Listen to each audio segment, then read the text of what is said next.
Out of the many genres and many subgenres of gaming, it's hard to be good at all of them, or at least if you're the average player. But alas, it's something I'm not. I've played, studied, and perfected strategies in the vast majority and vast variety of games over years of experience and playtime, and I'm here to help those willing to learn. I'm not claiming to be the best by any standard, but I am claiming to be a lot better than average.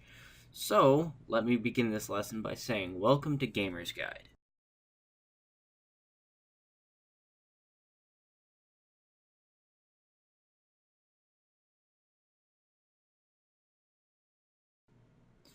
Let me ask you, when was the last time you sat down and played a game just because it was calming, but still fun? You probably can't remember. Honestly, I don't blame you, though. Gaming has turned into something that has to seem to be intense to be enjoyed. But while I was trying to decide the genre for this first episode, one genre kept nagging at me, one I had forgotten about for years, and that's social sims. Most people write these games off as boring and easy cash grabs for game developers, but honestly, they're the opposite. In fact, these games sometimes take nearly 4 times longer to develop than the next Call of Duty.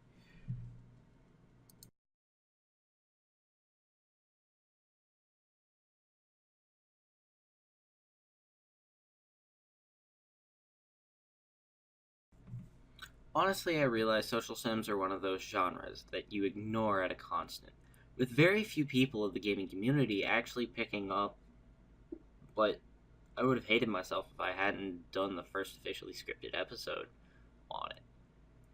Only because of a single game franchise that I'll freak out about if someone brings it up. Animal Crossing. Now I know, it's Animal Crossing. Big whoop. And I realize that me simply saying that discredits me to most of the gaming community. But hear me out. I remember playing the first American version of Animal Crossing for the GameCube, and I was immediately happy upon starting it up, because the first character you talk to comes over to you and accepts you as both a stranger and greets you as a friend.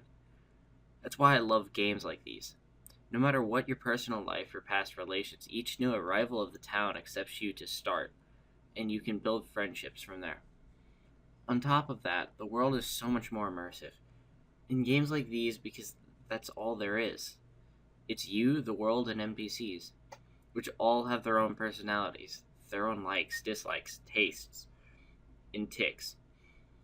I mean, they literally have programmed emotions, of which you can better or worse depending on how you interact with them. It makes it so you always have something to do. Thinking about that in games like these, there tends to be world events. At certain days of the year, some are completely random, but during these events you can usually get special items. Or you can go out and collect music, video games, fossils, bugs, fish, art. You can you can basically time travel around the clock simply just to try and experience all of it. But the difference is you won't. These games are all unique, but at the same time they share one major thing. There's always something to do.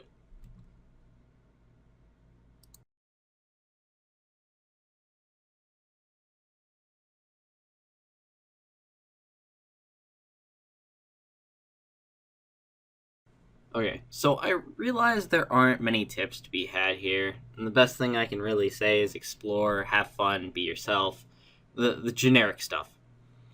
But living in these games is really all you can do. The world is always changing, so try and experience everything you can, and early on find a way to farm money because it'll help you do everything you want to do in the game. Though I do have some real world advice. The lessons in these games hold true to real life. Don't be afraid to explore or talk to people. Experiment where possible and be active in the community and do what you love. Unless it's necessary to do what you hate in order to achieve what you love, that's a different story. Completely. Also, there's another thing. In these games, do not try to reset them. Ever.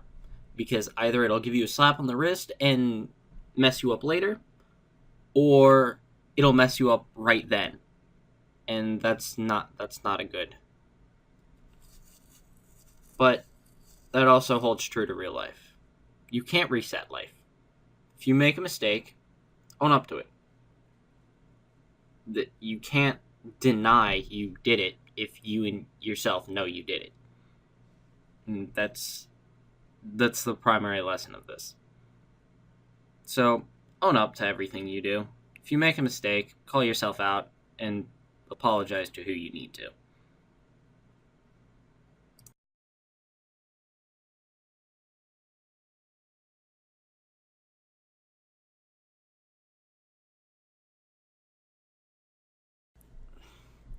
I'll admit, these games seem bland on the outside and are very different from what most would call mainstream, but they're still very fun to play. Most turn no's because they're not flashy or action based or even remotely gory, but what they are honest games.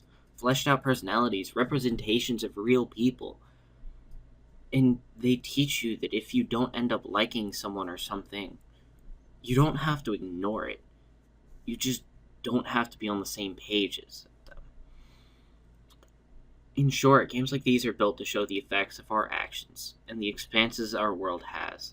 In fact, there are so many different ways a world can be generated in these games that I doubt you'll ever meet everyone or see everything, which holds true to the world.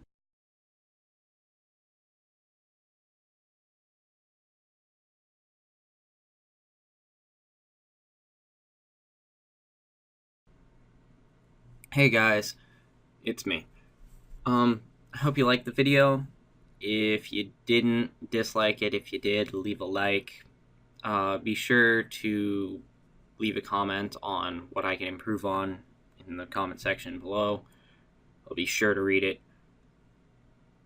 Um, until next time, I guess, though, class is dismissed.